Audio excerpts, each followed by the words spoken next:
네, 안녕하세요. 네, 스타트업TV입니다. 아까 말씀드렸던 창업성장 기술개발 사업 2차 모집에 이어서 이번에 2차 때 신설되는 디딤돌 사회문제 해결형에 대해서 한번 또 같이 또 알아보도록 하겠습니다. 그래서 사회문제 해결형 사업이 지금 처음으로 이제 신설이 됐는데요. 내용을 한번 보시면 건강, 환경, 생활안전 등 국민적 수요가 큰 사회문제 해결 필요성에 따라서 수요자 중심이 단기 기술 개발 지원 이렇게 써 있습니다. 그래서 20개를 모집을 합니다. 그래서 지정 공모형이라고 해서 우리가 특정 제시된 정부에서 사회 문제라고 이렇게 언급한 그런 여러 가지 문제들 중에 해결을 할 수 있는 아이템이 여러분이 있으실 경우에만 지원하는 특수사업이라고 볼 수가 있겠습니다. 그래서 사회문제 해결 정의서 품목과 관련된 내용이 지원이 가능하다라고 볼 수가 있는데요.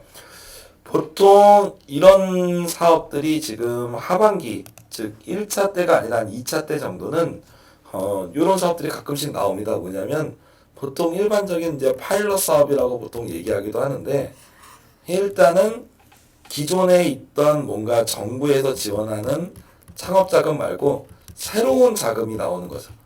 새로운 자금을 이렇게 테스트를 해보고 반응이 좋으면 이 다음 연도 2022년이 되겠죠.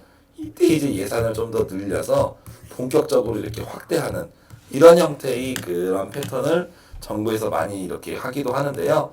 그런 파일럿 사업 중에 일환이라고 좀 보시면 될 것 같습니다. 그래서 사회적으로 현재 문제를 해결해야 되는 이슈가 있는 내용들을 정부가 사회문제 정의서라는 걸 통해서 예시를 공고를 하고 여기에 여러분이 해당할 수 있는 아이템이면 지원을 하셔라라고 이렇게 나와 있는 거죠. 그래서 이 사업의 지원 대상은 7년 이하의 매출액 20억 미만의 창업기업이면 지원이 가능합니다. 그래서 가장 대비되는 부분은 이걸 보실 수 있을 것 같아요. 우리가 첫걸음 지원이 어떤 거였죠? 창업성장 기술개발 중에 첫걸음은 단 한 번도 R&D 사업을 해본 적이 없는 분이었어요. 그럼 사회문제 해결형은 뭡니까?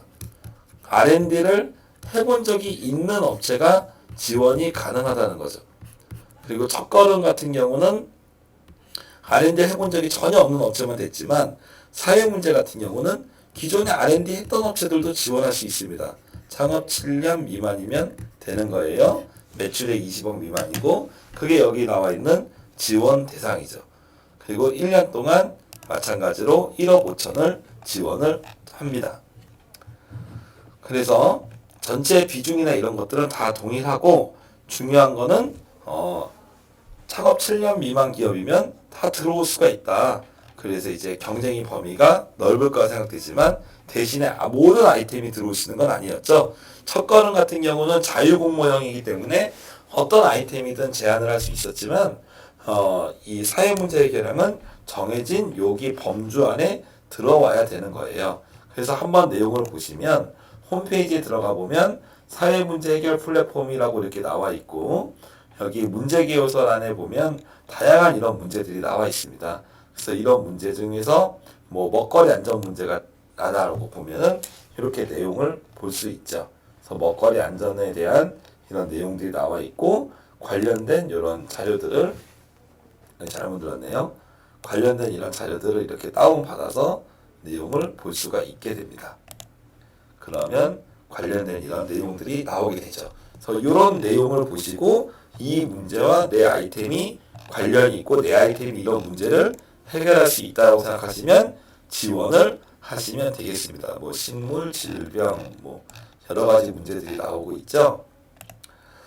그래서 생활 폐기물, 실내 공기 오염, 미세 플라스틱, 먹거리 안전, 사이버 범죄, 불량 노후주택, 교통 혼잡, 의료 격차, 정보 격차, 이 9개 주제에 해당된다. 이 부분을 해결할 수 있다고 하시면 지원을 하시면 됩니다.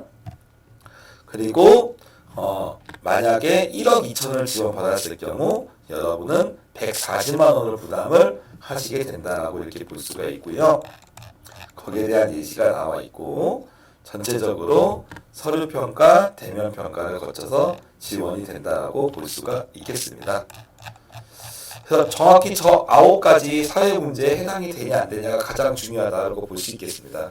그리고 R&D를 한 번도 안 해본 첫걸음 업체뿐만 아니라 R&D를 여러 번 해봤던 그런 업체도 어느 정도 지원이 가능하다는 점. 창업 7년 미만에 매출 20억 미만이면 가능하다. 다만 이제 뒤에 이제 표가 있지만 전략형 과제에 선정된 업체는 지원을 할 수가 없습니다.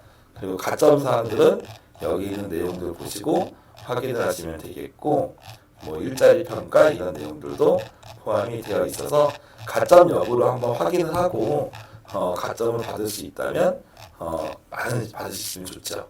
그리고 여기 있는 내용들을 보시고 여기 지금 이렇게 지정된 부분들이 있죠. 사회 문제에 대한 예시에 대한 기술들이 이렇게 나와 있습니다. 그래서 좀 더 정확한 기술은 아까 제가 보여드렸던 그런 사회 문제 해결 플랫폼에 있는 이 내용을 보시고 한번 확인해서 들어가시면 되겠습니다. 네, 이상으로 간단하게 한번 이번에 새로 나온 사회 문제 해결하는 과제에 대해서 한번 알아봤습니다. 사회 문제에 관련된 그런 이슈들에 대해서 새롭게 해결하는 과고자 하는 아이템이 있다면 경쟁은 마찬가지로 창업성장 기술개발 사업 자체가 난이도가 높을 거라고 예상이 되지만 한 번쯤 도전해 보셔도 나쁘지 않을 것 같습니다. 이상으로 사회 문제 해결하는 과제에 대해서 알아봤습니다. 감사합니다.